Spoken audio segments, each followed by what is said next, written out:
forma. No grupo A não tem ninguém. No grupo B, nós temos o Cuiabá. Cuiabá tem 3 pontos até aqui, está na terceira colocação, vai ter que vencer os 2 jogos e torcer muito contra o Melgar e o Racing, que já se pegam por aí. Vai ter que torcer contra quem perder esse jogo aí dos dois, porque já se catam também amanhã.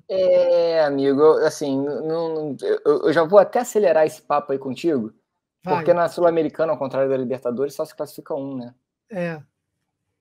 Então... Isso é verdade. Então, eu vou deixar você continuar aí explicando, mas... Não, já Cuiabá... corta, já vai, pá. Para o Cuiabá, a competição já era, né? O Melgar e Racing, pelo menos 1 ponto vai sair dos 2 jogos. E o Cuiabá só vai poder chegar a 9 pontos. É isso. Então, matematicamente, inclusive, já era. Então, o famoso já era, mercado.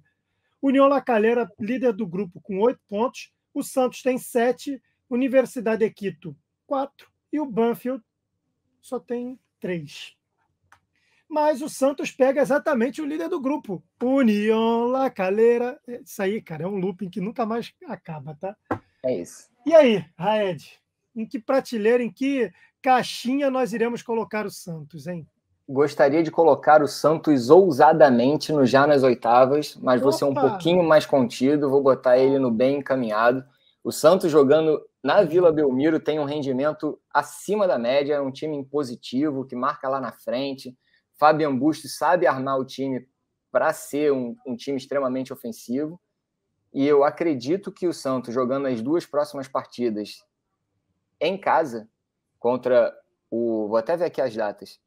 União La Calera amanhã e no final do mês contra o Banfield. Banfield já eliminado na outra semana, né? 2 partidas na Vila Belmiro.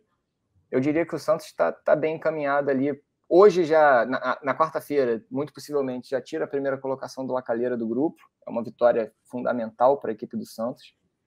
E tirando ela da primeira colocação do grupo, joga em casa contra um já eliminado Banfield para só carimbar a vaga nas oitavas. Então, bem encaminhado, né? Você queria... Cara, eu ia também já nas oitavas, porque caiu na Vila, o peixe fuzila, esquece. Ninguém bate o peixe. Bom, no grupo D, o São Paulo é líder com 10 pontinhos. O Everton do Chile, que não é o que tem o Pombo, o Calvert-Lewin, o Pickford, goleiro, não é esse não, tá? E a Rimina, o Everton do Chile. Tem 5 pontos. O Ayacucho, 4 pontos. E o Jorge Wilstermann, que o nome do time ser Jorge Wilstermann sempre me pegou demais. Para mim, isso é muito nome de quem trabalha em repartição pública. Pô, carimbando a beça, mas é o Jorge Wilstermann que está aí na lanterna do grupo com 2 pontinhos. São Paulo pega o Jorge Wilstermann, né? Nosso amigo da repartição pública, e depois pega o Ayacucho, os 2 jogos no Morumbi. E aí, Marcelo Raed? Já nas oitavas, né? Vamos colocar o São Paulo já nas oitavas. O Everton do Chile seria o grande rival nessas últimas 2 rodadas para o São Paulo, mas o São Paulo joga 2 partidas no Morumbi para definir classificação. Se não me engano, um empate hoje contra o Jorge... Hoje o jogo ou é amanhã? Quinta-feira. Um empate contra o Jorge Wilstermann já coloca o São Paulo na próxima fase, lembrando que só um passa na Sul-Americana por grupo para as oitavas de final. São Paulo, com empate, iria para 11 pontos e o Everton chegaria a 8. Tá, vamos lá. Uma vitória de São Paulo para não depender de nada. São Paulo já está nas oitavas. E pega o Jorge Wilstermann, que fez só 2 pontinhos até agora, só 2 empatezinhos. Não venha complicar o tricolor. Queremos que os brasileiros passem nessa fase de grupos aí. Então, já nas oitavas, o Sampa. Bom, grupo E tem o Guairenha liderando com 6 pontos ao lado do Internacional. O Guairenha tem 1 gol a mais que o Inter, mas o Inter aí também está com 6 pontos, assim como o Guairenha. Independente Medellín tem 4 pontos e o 9 de outubro também 4 pontos. Esse grupo está gostosamente embolado. Inter joga hoje. E aí, Raed? Eu queria, da mesma maneira que o Santos, eu queria colocar o Inter já nas oitavas de final, mas vou ser um pouco mais contido, vou dizer que está bem encaminhado. O Inter, ele tá achando um padrão de jogo, fez um primeiro tempo muito bom no fim de semana contra o Corinthians. Wanderson muito bem, acabei de ler, inclusive, no GE. Globo, na coluna, na página do Internacional, que o Wanderson foi o responsável por 80% dos gols do Inter nos últimos jogos. Partiu do pé dele ou assistência dele. Ontem eu botei o Wanderson, inclusive, na seleção da rodada, na nossa live aqui da Central do GE. Para surpresa de muitos, tirando o Caleri de São Paulo, eu acho que o Inter tá bem encaminhado, mas tem algumas ausências importantes. O Alan Patrick não joga, e aí a dúvida do Mano é se ele põe o Maurício, que é outro meio-campista por dentro, ou o Alemão. Se botar o Alemão, ele tem que mudar o posicionamento do David. O David iria para um dos lados do campo. Se ele botar o Maurício, ele mantém o mesmo esquema de jogo. Mas, para mim, a classificação do Inter está bem encaminhada. Vai jogar hoje contra o Independente Medellín, em casa, e define também em casa contra o 9 de outubro, porém no dia 24 de maio. Esse jogo aí é para dar aquele nó na cabeça. Vai jogar já contra o 9 de outubro. Não, mas é só no final do ano. Não, é no dia 24 de maio. Eu acho que a torcida do Inter quer, lá para os lados de outubro, estar muito feliz aí. Aliás, o escudo do 9 de outubro estou conhecendo agora e achei diferente. Cara, a Sul-Americana me apresenta uns escudinhos. Eu gosto de escudo, né, Red? Você sabe que para joguinhos do bola quadrada, eu adoro pegar um escudo aleatório para poder fazer lá e tal. A Sul-Americana me apresenta uns que vou combinar com você, viu? O do Guarém e do 9 de outubro são especiais. Bom, então o Inter fica na prateleira do bem encaminhado. Por quê? Por quê? Porque, apesar de estar muito embolado o grupo, nesse momento o Inter ainda está atrás do Guairenha. Ou seja, se o Inter venceu os 2 jogos por 1-0 e o Guairenha venceu os 2 jogos por 1-0, ainda assim passa o Guairenha. Então, acredito eu no potencial do Internacional, acredito mesmo no potencial do Internacional. Mostrou um rendimento muito bom contra o Corinthians no último fim de semana, mas ele precisa reverter uma situaçãozinha, que é a liderança do Guairenha na partida dessa rodada. Se ele conseguir mudar ali o saldo de gols, no momento o Guairenha tem 6 gols marcados e 5 sofridos, saldo 1. O Inter tem 5 marcados, 4 sofridos, saldo 1 também. Conseguindo uma vitória elástica, aí o panorama já muda bastante. Aí, combinemos, né? Pega time mais fraco, tem que sacolar. Grupo F, Atlético Goianiense tem 9 pontos, lidera o grupo. LDU tem 9 pontos em segundo lugar. Defensa e Justiça, 3 pontos. E Antofagasta, do Chile, tem 3 pontinhos. Tá embolado também. O Atlético Goianiense pega o Antofagasta no Antônio Ascioli hoje e na última rodada pega a LDU. Bom confronto direto, mas lá no estádio Casablanca, no Equador. O problema é que a LDU joga 2 em casa e o Goianiense vai definir a classificação, muito possivelmente, no Equador contra a LDU. Eu diria aí que briga até o final. Muitas situações também que a gente bate sempre, né? O Goianiense, mesmo com essa campanha muito boa na Sul-Americana, demitiu o Humberto Louser, contratou o Jorginho, então é uma mudança de técnico, mudança de mentalidade, de filosofia. Não é fácil você modificar o pensamento dos jogadores para uma nova ideia de jogo em um período tão curto. Então, eu diria que o Goianiense briga até o final por essa vaguinha contra a LDU. Na Sul-Americana, o Atlético Goianiense até me surpreendeu, né? Tem aquele meme da morte, sabe? Batendo na portinha. Já viu esse? Não vi. Tem um meme, a morte chega batendo na portinha lá e tal. E a portinha de cada um desses aí do grupo. Porque o Atlético Goianiense foi batendo. Era sempre o azarão e foi batendo nos caras. Então eu não costumo duvidar, não. Mas jogar lá, no Casablanca, lá em Quito, é dureza. Bom, tá aí o Fluminense para provar para a gente que é dureza jogar no estádio da LDU. Perdeu 2 competições, 2 finais de competição por conta do jogo lá. Então, bom, me desculpe, eu acho que o torcedor tricolor não queria lembrar desse feito aí, mas é preciso usar como referência. Veloso, é até legal a gente falar sobre isso, cara, porque muita gente não sabe quais são os efeitos da altitude. Você já esteve lá em Quito? Você já teve essa oportunidade? Então, ainda não, mas se a casa quiser me mandar, Falcão, se quiser me mandar para lá... Então, eu posso contar uma historinha rápida? Tem tempo? Por favor, sempre tem. Eu fui pelo Sport TV, na época que eu era apenas o responsável pelas transmissões, eu fui para a cobertura do Sul-Americano Sub-20 em 2017, em Quito. E, porra, eu tava que nem você, assim, fininho, malhando, e tava começando a fazer crossfit no Rio de Janeiro. E fui tentar fazer uma aula de crossfit em Quito, na altitude, logo na chegada, assim, 2 dias. Não, é impossível, é inviável. Falta tudo.